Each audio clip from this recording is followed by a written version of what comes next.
Hi, I'm Jenna Oswald and I'm finishing my oral commentary 1 video. Um, First thing that I learned that I didn't know before was that animal language is not really a language because it doesn't share the same concepts as human language like English. I always thought it was a language. I always called it a language. I never said it was anything else. But after thinking about it and how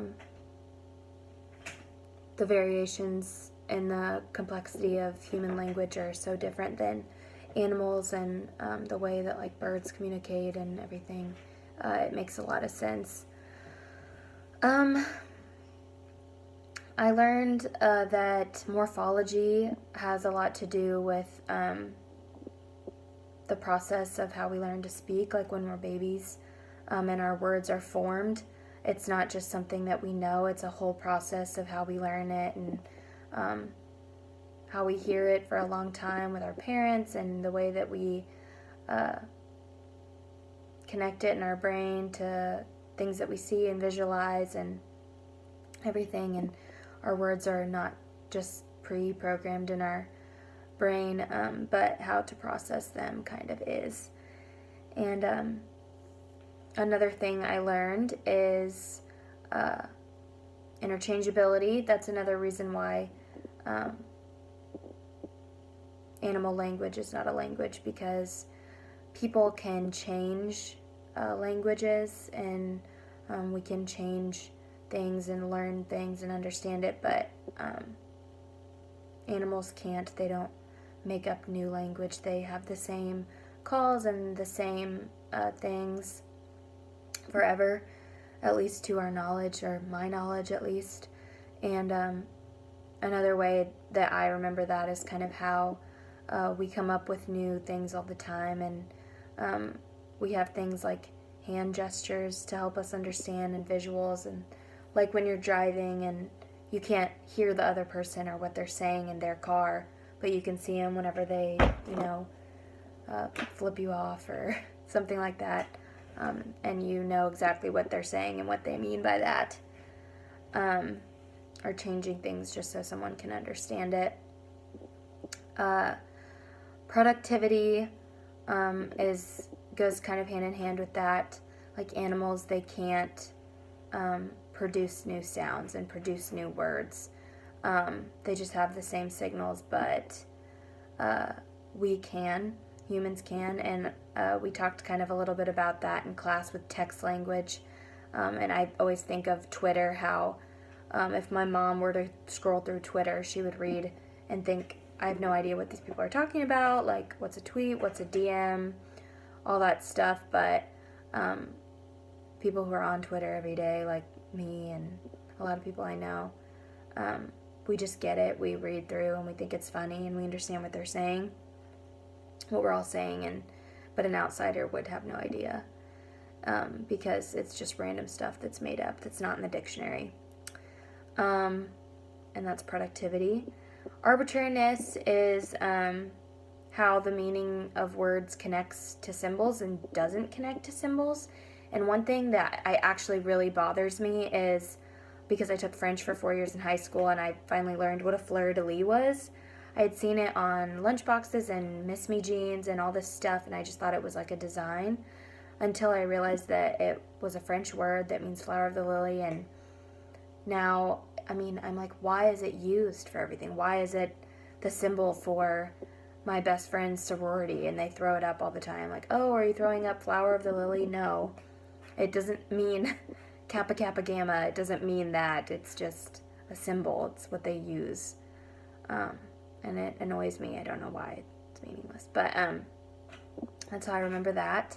Displacement is the loss of language in space and time, and how words can get lost in that. And we talked a little bit about in class about the word retard, and when someone says that now in everyday language or just common, I'm always shook, and I hear them and I'm like, did they really just say that? Like, is that something that people still think is acceptable to say?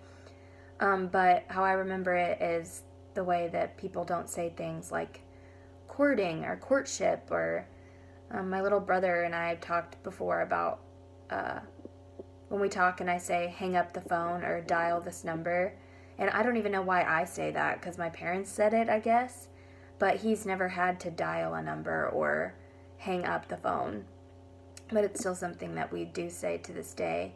But I remember the most, or I think of, is the movie Grease, and how when I watch it, there's things that they say that are iconic quotes, but no one uses them in language anymore. No one says, eat your heart out, or using phrases and things that are just lost in time that are still really fun and cool, but no one uses them seriously. Specialization, when we explained it in class, I didn't really get it, explaining it as triggering. I was confused, but now I kind of get it. It's just taking a general word and making it specific. And so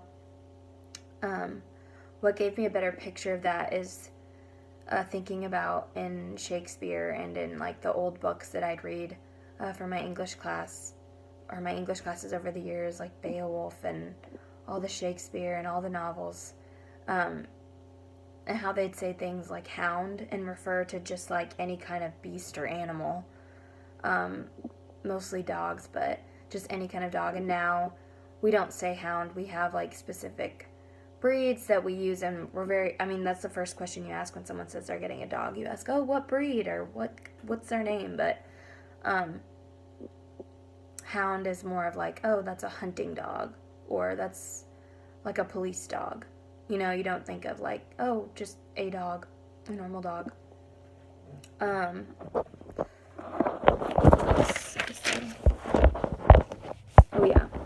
Cultural transmission is like a sense of a language that is learned and not taught.